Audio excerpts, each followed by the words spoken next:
What's the rest of the day going to be like, John? Yeah, well, it's definitely going to be wet throughout the morning. We start to dry things out this afternoon, but starting off your Tuesday morning, wet roads like we're seeing in Algona. We've been looking at a lot of sky cams across the state, and they all have that similar wet road conditions in common.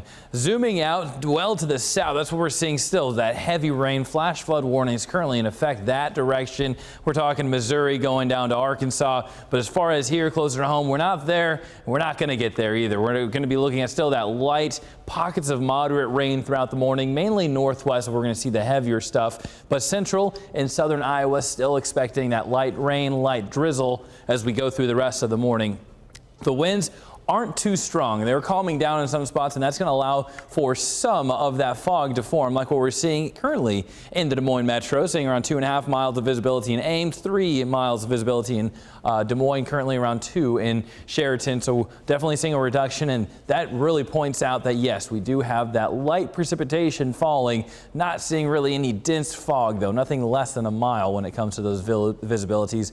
As of yet, that can change going through the rest of this morning.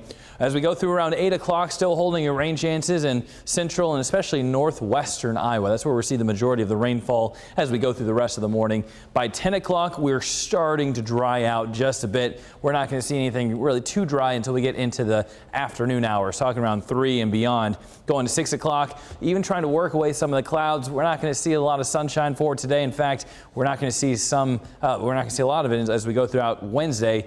Could get away with some rays of sun throughout the morning, but some high-level clouds move in, filtering out the sunshine for Wednesday afternoon, and we'll continue with the cloud cover until we get into Thursday. That's when we have more of the sun return. That's the next sunny day in the forecast. For today, however, this is what you can expect as far as the rainfall. It'll be, again, mainly north and northwestern Iowa. That's going to be seeing more of the accumulating rain. Central and southern Iowa are pretty much done with anything as far as accumulating. But again, Thursday, sunshine, that's when it's back. It's not here too long. Friday, cloud cover and rain chances return. Saturday, could be looking at a washout before we dry things out Sunday and starting off next week.